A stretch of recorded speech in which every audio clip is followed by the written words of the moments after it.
Well, a bit about myself. So I'm Alex Turner, and like Vijay said, I've got a startup in SDN over in Sydney. So we came up with an idea to basically build a distributed SDN controller, which I'll talk a little bit about. And we took some money on from some institutional funds, some venture capital last year, and we've been building out since. So my background is basically I'm a network engineer. I've done a lot of work with traditional networks, a lot of Cisco stuff, and all the big vendors in the realms of basically from big fiber implementations down to wireless ISPs and that sort of realm. So I want to give you like a bit of a background on the internet, or just the networks in general, sort of paint a bit of a picture. But before TCP sort of came along and dominated, we had a bunch of different protocols sort of running networks and connecting computers together. And IP came along really early on, but as did a bunch of proprietary protocols which were coming from the likes of the vendors. IBM had one, there was a lot of layer 1 protocols, layer 2 protocols. It just became a bit of a mess. So Stanford were the ones who actually built the first multi-protocol router. The first IP router came from Xerox in '74. I was actually telling Jamie about it earlier when I discovered that, and it's interesting because Xerox has got to be one of the companies in the computing world that's received the least recognition what they've sort of contributed. But the first actual multi-protocol router which came along and solved all these disparate communication protocols was a research project out of Stanford they called Blue Box. So Cisco actually took Blue Box and they licensed it from Stanford, and that was Cisco's first product, and that was Cisco's routing was almost stolen Stanford research project. So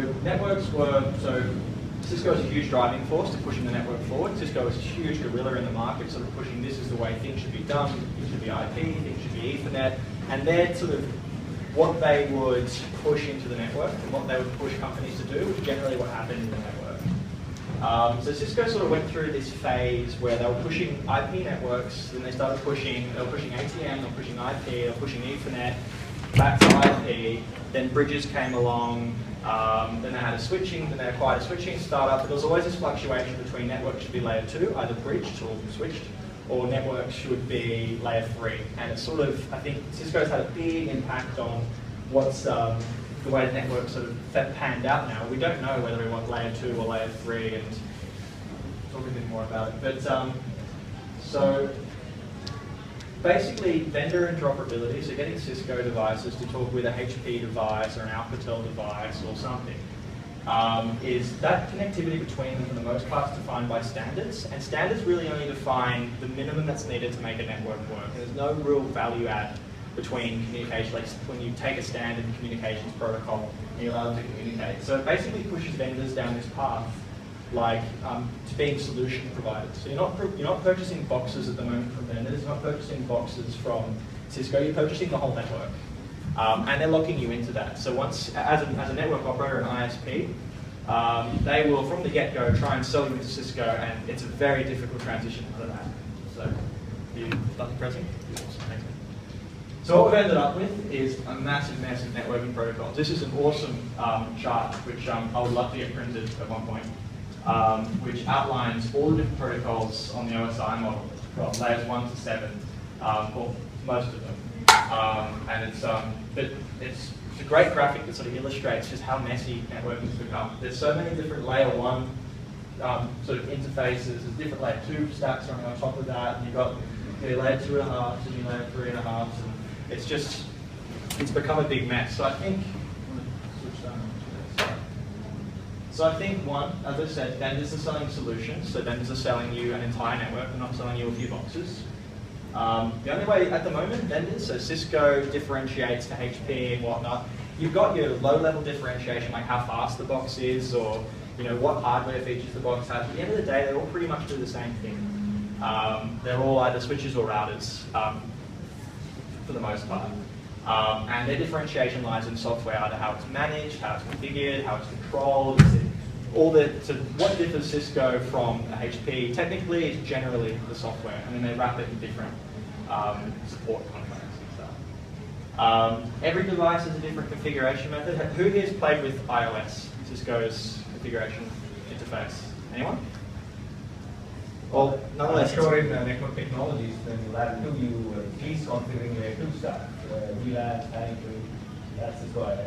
so you'll Maybe you don't know what iOS. There's some used to Apple iOS. Then you say Cisco iOS. So, well, iOS is Cisco's operating system and their CLI, and you'll learn that from Cisco CLI to other vendors. So, from all the different vendors in the market, it's a totally different CLI. There's no uniformity between them. And trying to configure, if you have a Juniper router on one side of the network and a Cisco router, it's a totally different language, totally different training courses from both vendors to know how to configure them and get it to interoperate. So that makes vendor interoperability really difficult from a network engineering standpoint. You need a network engineer who, if you want to build out a multi-vendor network, you need a network engineer who's familiar with every configuration language of each device. And it can become a nightmare. But because of this, because vendors are now selling you a solution, like Cisco, for example, will sell you your entire network, they have, and Cisco have sort of learned this, they can price it however they like and they can put whatever router they want onto it. So when the internet was built out, it took Cisco to being the most valuable company in the world with like a $500 billion market cap, which is just phenomenal. And that was Apple for a little bit a while ago. So, slide. Cool. So if you look at like today's network and just how routers work, it's a simple sort of 3-router network, a couple links between them. We see that if we send a packet in bound to this, destined to this router here, we send a packet into the first router here. When that packet hits the router, that router needs to think about it. It needs to go, okay, there's a packet coming from the source out here, going to this little network over here. What do I do with it? So it starts to think, and it goes through, either will have specific devices in it to help it think, but eventually if it's a layer 3 device or a router, it's going to go to a route table which says, routes over here, I've learned that they belong to this router, forward it to this router. But it needs to do thinking, it needs to intelligently think what it's going to do with that data. And then eventually the packet will get routed out of the network. Slide.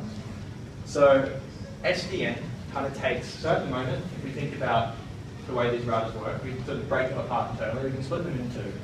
You've got a control plane, which is that intelligence. That's what's thinking about the network. It's what's thinking about the decisions that have to be made with the packets, where it sends them, where they come from.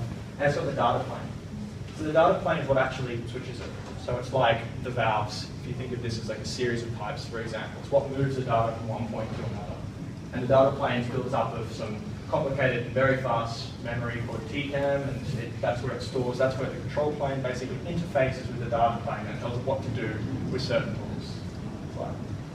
So now with SDN, what we can do is we can abstract the control plane and replace the control plane with a API layer. So at the moment, OpenFlow is an API layer which is really taking over the sort of SDN space at the moment. It's very prominent, very well known.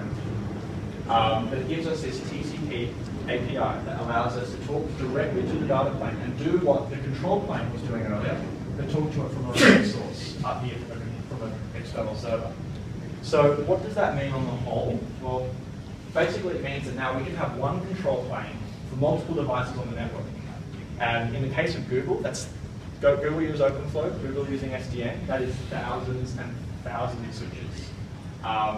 Massive networks. But it means now that instead of when a device hits the switch or the router or whatever this networking device is, and the device having to think about it, we pre-populate the switches or the devices with instructions to say if a packet comes in from this cloud over here, like if you remember the earlier diagram, bound to that cloud, this one will have a rule in it installed from the central controller that says if it's coming from here to there, send it out port, whatever port's connected to here. Really low level instructions. And the same thing here, if packets come from here, going to here, send it out this port, to that router, to that switch or router, whatever it is.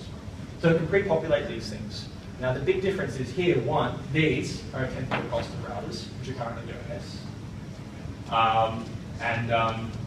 Yeah, those are a tenth of the cost of routers.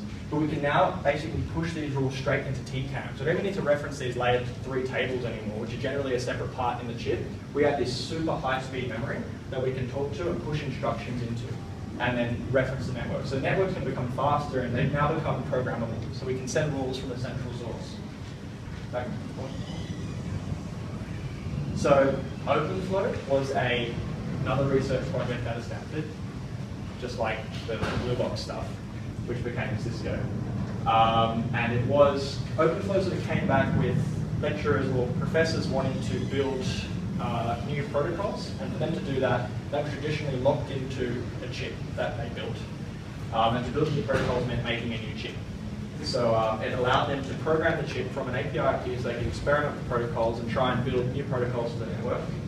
But basically, if you think about it, it's just an API straight to the networking hardware. So there's no intelligence in the device anymore. These switches can just do as they're told with something like OpenFlow on a really low level, on a per packet basis. And it allows us to write instructions straight into TCAM. And TCAM is very cool. You should look it up if you don't know what it is. It is a really, really cool little bit of memory. So how many know what a TCAM is? How many know what a CAM is? Sure, yes, you must have studied different memory cards. Some course or the other. No. Content, addressable memory. I think ternary and content. Exactly, yeah. So basically, another kind of memory. CAMs are for specialized. Good for lookups.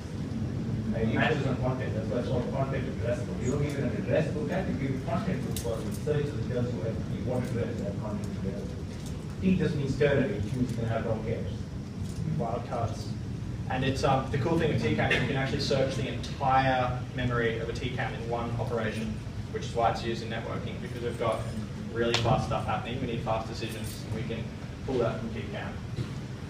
So before, and in today's networks, the stuff that you've probably got, a lot of the stuff you've got in the labs here, all the stuff that you sort of see about and learn about, are the instructions are coming from the device. When a packet hits the device, there's a brain, there's an application of the device that tells it what to do with that, and then sends it out the appropriate port. The device has to think generally when a packet comes in. Now, the instructions are coming from a central source. So up here, something that has an API to all these switches, but can now has this unified control and visibility over the entire network. So it's got like a bird's eye view of the network, where it can control every element in the network remotely. So yeah, the networking devices become slaves. So OpenFlow is really starting to take off. SDN is quite widely accepted to be a really big thing. OpenFlow is starting to sort of take its ground. So vendors now are just going to be able to differentiate. So earlier I said vendors at the moment differentiate their software functionality.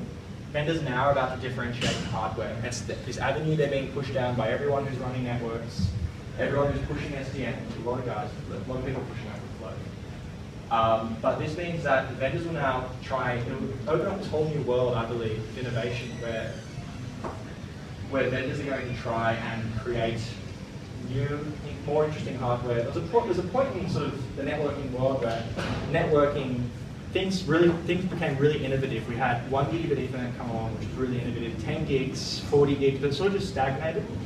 And a lot of what was happening in the networking space sort of slowed down, and there wasn't too much innovation. I think this is something which is really going to kick off again, because vendors are now going to have to try and, a bunch of vendors with a lot of money, a lot of ideas, now they're going to have to start to differentiate what they do with their hardware and what makes their hardware different to other vendors. So I think it's going to get really exciting. When you think about what happened to the PC years ago, when the PC came out, there were big companies pushing it, but now you can purchase like a motherboard from Capitol Theatre upstairs there for $100 and build out a PC for well under $1,000. The whole thing's been totally commoditized. It doesn't matter who's building the hardware. And I think that's what's going to happen with networking. There's this sort of evolution of white box switches, which is going to come up with white box networking devices, where it doesn't matter who makes it. It does the same thing. We know we can talk to it. We know what it does out of the box. And I think that's what's going to start to power the next generation of the network. But these are the guys that are on board. Every one of these companies here listed, and these are the guys that really have a huge impact in the networking world at the moment, in that vendor space. They all have products that support OpenFlow, where you can take the control up here, control it totally remotely. So it's it's starting to get really exciting. Go ahead. But doesn't that introduce a single point of failure in the network? It does. So most OpenFlow, most SDN implementations, you have a bunch of switches. So you have a bunch of switches. You have a separate one of. Cool. Let's say you've got 3 switches in an OpenFlow network, and then they're talking to each other. Generally, and the way it's working at the moment, the way SDN is being rolled out, is each of these will have a separate Ethernet port on them which talks directly to the management board, which is generally running the vendor's operating system, whatever it is. And this will connect to another network up here. And that's your traditional networking stuff. That could be a switch, that could be a router, it could be a layer 3 network, whatever it is. And your controller sits up here. So in OpenFlow, there are provisions for a backup controller, where if one controller goes down, then the switches will connect to another controller. But basically, if you lose a link here, this might try and find another backup controller, or let's say there's another link here, and network was to fall over. There's a possibility of a poorly architected network that this could join another controller, while the other two switches join the master controller, and it can cause issues. There are issues with OpenFlow at the moment that do introduce a single point of failure. That's actually one of the things Luma's trying to solve. Yeah, that's one of there's a few flaws with SDN at the moment, which sort of will prevent a few people from adopting it. But for the most part, you look at companies like Google run SDN OpenFlow in their production network at the moment, as do Amazon for their AWS stuff. A lot of guys are using it. Yeah. That's fine. So you mentioned that your SDN switches, or SDN switches generally get the advantage of TCAM level. Switches, they already use TCAM? They do. And so if a packet comes in to, say, an SDN switch, and it's not in the TCAM address table, Yeah. Won't the lookup to the external server take longer than a regular router Absolutely. switch? Yeah, absolutely. So so when it doesn't look up, that's called a reactive flow. So basically, if it's not in the TCAM or not in the memory space on that ASIC or on a chip, it'll go out to the server. The server will tell it what to do, and push it back down. With proactive flows, you can actually populate all the potential things that would happen in a network programmatically. So it's sitting in TCAM automatically. There are issues that sort of sit around that with the TCAMs at the moment in the hardware are only so big. You can only generally go install like 5,000 rules in a switch, which is quite prohibitive. But that's something which is growing with SDN development. So I was wondering if in each scenario, would an SDN switch be slower if the packet comes in and the switch doesn't know what to do with it? Generally, so it'll go out, the packet will go out to the controller, it will wait, so it will go out to the controller will give it an instruction, it will install it in TCAM, and then it happens as if it was in TCAM. So there is a delay, but it doesn't run slower, it doesn't run, there's just a delay on the first. It's just the initial in comparison to like a switch. Yeah, absolutely. Yeah. But what it does, because your controller now has a totally unified view of the entire network, it can basically, the benefits in knowing what's happening across the entire network as opposed to the switch making a decision by itself on the horizon can outweigh. I think, just to add to that, it's entirely up to you what you want to do.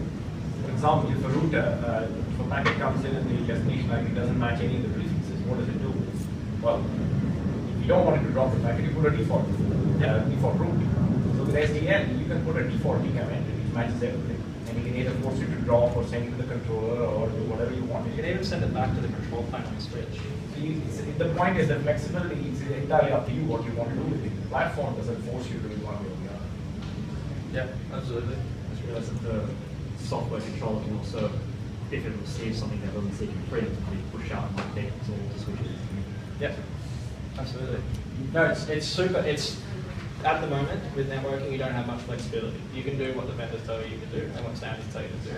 With SDN, you can do whatever you want. Take it down to we're building. We just happen to use OpenFlow for our application as a hardware abstraction layer. So we have an interface into the switch's data plane, which is unified across multiple devices.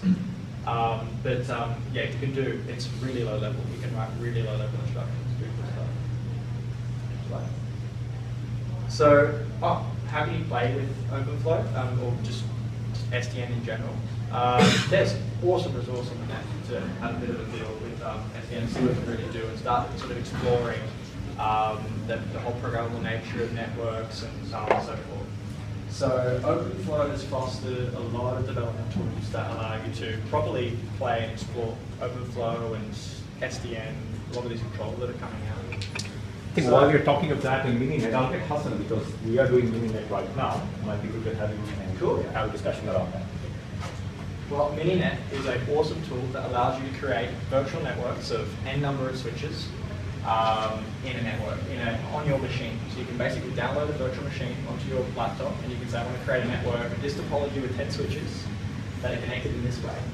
And the controller's up here, and you can then build that switch as if you were actually taking hardware switches and connecting them together. It will give you a really, really great development environment, or sort of just experimentation environment. So yeah, it's super. It allows you to virtualize OpenFlow switches, and you can then go and write your own instructions. And I'll give you a bit of a demo on how that works. But it allows you to play with a lot of different open source controllers which exist. So OpenFlow has pushed, there's a lot of open source controllers that sort of flooded the open source market, if you will. So POX and Nox. So Nox was actually a commercial project which went open source from a company called Nicira that VMware bought for some order of billions of dollars. But Open Daylight is interesting. Open Daylight is Cisco's attempt of trying to make the totally unified controller. So Cisco was behind it, VMware was behind it, a few other companies who built out this OpenFlow controller that was tried to be the broadest networking project possible.